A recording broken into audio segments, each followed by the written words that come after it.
this morning, and welcome to a defensive end recruiting update video edition of the OHIO podcast. Do us a big favor, everybody, and smash that like button.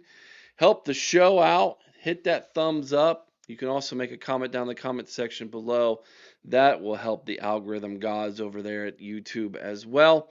Please make sure that you're following the show, subscribe, ring the bell, get notified every time we drop new content and when we go live, like we did last night at 8 o'clock Eastern for our Sunday evening roundtable. We had a great time. We hope that you enjoyed that. If you watched it, if you haven't watched it yet, make sure you go check that out after this video. We would appreciate that.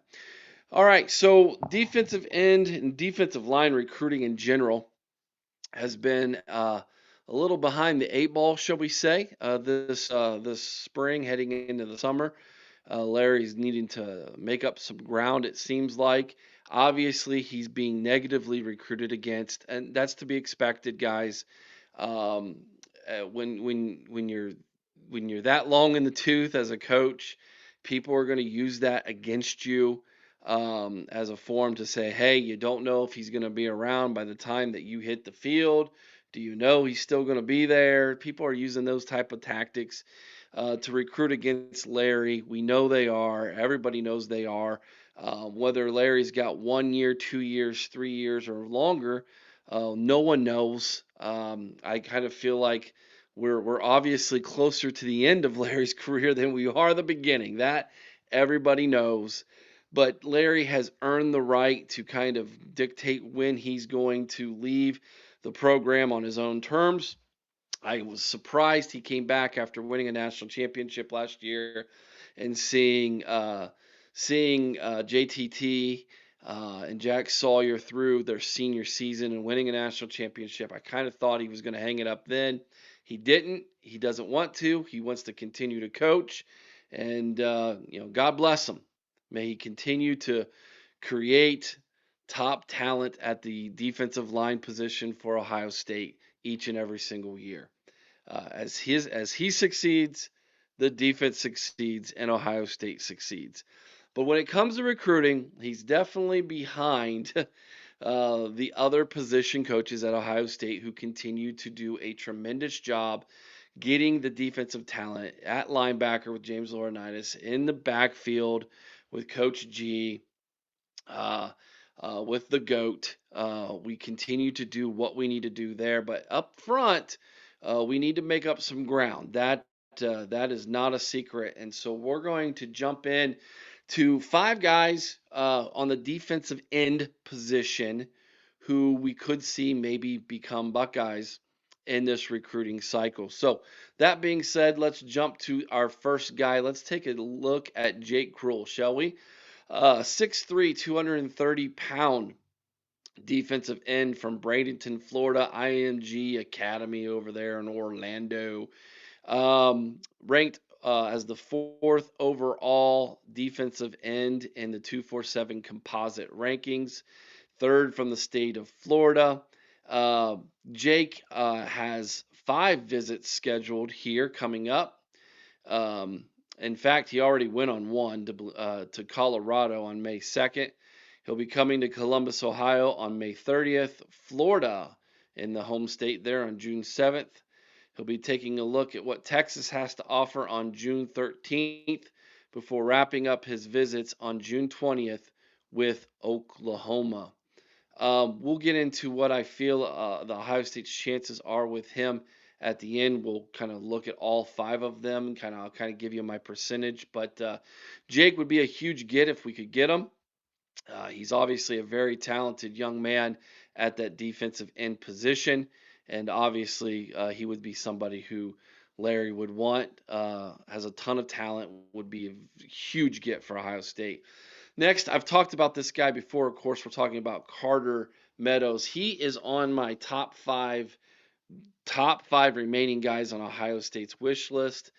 I think at 6'6", 215 pounds from Gonzaga High School in Washington, D.C., Meadows offers a ton of potential for him to grow into that frame. 6'6", you can't teach 6'6". You can add some weight to him. You can add some muscle. He's the overall 8th highest ranked recruit at the position, according to 247 Composite. 247 Sports actually has him higher than the other recruiting services at 5th overall, 34th nationally, which means he's a borderline 5-star recruit in their mind. Carter would be I think he's number one on this list, in my opinion. Um, and he would be massive get for us. He's got an official visit scheduled with South Carolina on May 30th, Penn State on June 13th, Ohio State on June 20th, and then, of course, the team up north on June 20th as well, splitting those two visits on the same weekend. Penn State is in the driver's seat here. Penn State feels the Penn State recruiting gurus feel they are still in the driver's seat for this one. I know some of the people from Ann Arbor feel that they've got a puncher's chance here. Ohio State's not being mentioned by many. I would not sleep on Ohio State scooping this one in, swooping in, and getting a really good a chance at getting Carter. I still feel pretty good about this one, guys. So I'm not out on him yet. So that's where I'm sitting with Carter. We'll circle back around on him in just a little bit.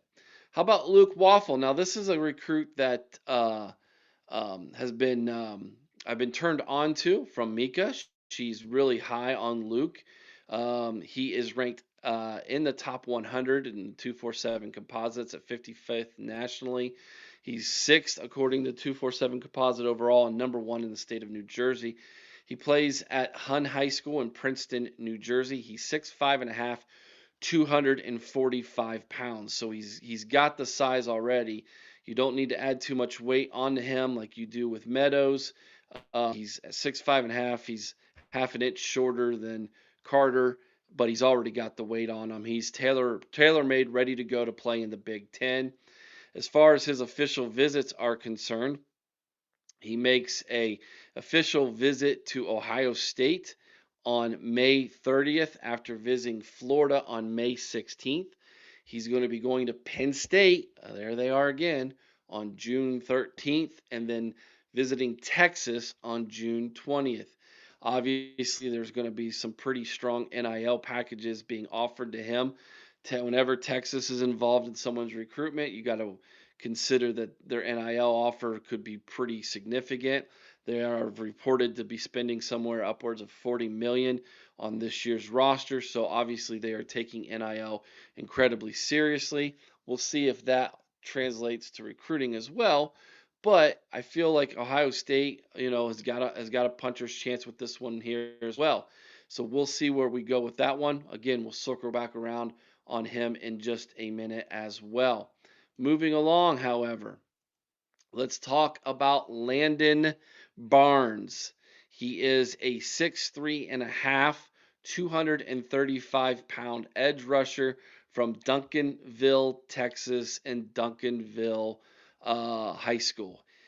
Ranked 141st nationally according to the composite. He's 18th at that position and 22nd, from the Lone Star State. Larry is the main recruiter on this one for the Buckeyes. Feeling pretty good about Landon, not going to lie. He has an official visit with Washington. He officially visited Washington last month. He has an official visit with Texas next week. And then he goes to Ole Miss on June 6th, Georgia on June 13th, before wrapping up with Ohio State on June 20th. You all know how I feel about getting the last swing at a recruit, especially if that recruit kind of is leaning towards you already. So I kind of feel like Landon could be one of those. Keep your eye on here. He could be a Buckeye. And then finally, let's talk about the last guy on this list, that being Keyshawn Eliezer. I think I pronounced that right. Keyshawn Eliezer. Keyshawn is a 6'5", 190-pound edge rusher from Raleigh, North Carolina, plays at Southeast Raleigh High School. He's a 3-star composite at 487th overall nationally, 45th at the position, and 22nd highest ranked recruit in the state of North Carolina. As far as his official visits are concerned, He visits Penn State on June 6th and Tennessee on June 6th, Ohio State on June 13th, Florida State on June 17th, and Virginia Tech on June 20th. A lot of the experts believe this is going to come down between Virginia Tech and Ohio State for his services. All right, taking a look at this list and where I think we're at. Jake Cruel, somewhere in the coin flip area. I think we've got a, like I said, we'll see. We're going to take our shot at him here. We got an official visit that could lead to something. Carter Meadows, I'm not as high on him as I was at first. I know that this is somebody who we want. He's someone who I'm hoping we can get. But yeah, according to On3, Ohio State is not in the driver's seat there. Luke Waffle, again, this is someone who Mika has informed me I need to keep my eye on and check him out from Princeton, New Jersey. I'm under 50% with him as well. I don't know. We'll see. We'll see again. Get him on campus. Maybe we can get some momentum for him. I hear good things. There's some momentum, and then I hear some other things too. So I don't know. I don't have a good take on him right now. I haven't been following his recruitment as close as some of these other guys. Landon, I feel pretty good about. Maybe slightly over 50%. Same thing with Keyshawn. We'll see. But none of these guys are in the green where I think that they could commit and be about guys soon. I think we're going to have to battle here, which leads me back to the opening portion of this conversation when I started this video about Larry Johnson's recruiting and what's going on here. He's obviously getting recruited heavily against. He's kind of, coming up the rear here, but he's a strong closer. He always has been. He always finishes the classes really well.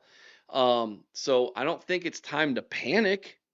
But if all of a sudden we start seeing these guys commit to other places, then we might need to start to panic a little bit about the defensive line recruiting. Of course, we talked about the interior of the defensive line a week or so ago. And there's some more news, some better news than there was when we recorded that video.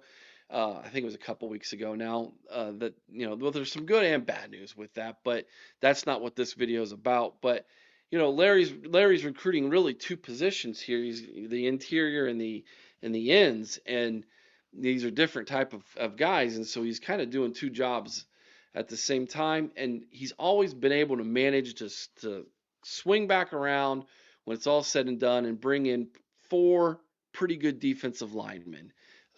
If not four solid guys, then one really good guy and then a development guy and then at both positions. And so I'm not going to panic here on Larry, but I do have one eye on our defensive line recruiting going, okay, when's the first domino going to fall? Because that usually can start the process of when one falls, then the other ones, and then we start to get some momentum.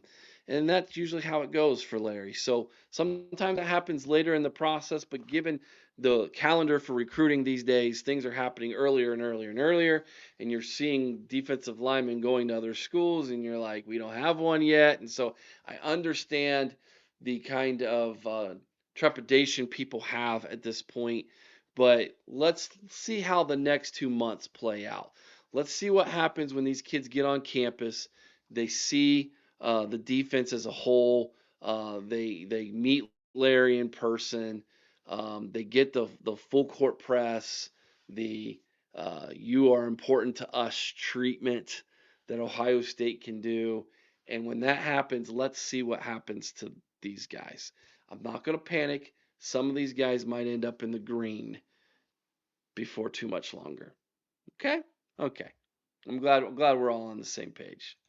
1 Timothy chapter 2 verse number 5, for there is one God and one mediator between God and men, the man, Jesus Christ. A lot of people say he's the man. You're the man. He's the man. I'm the man.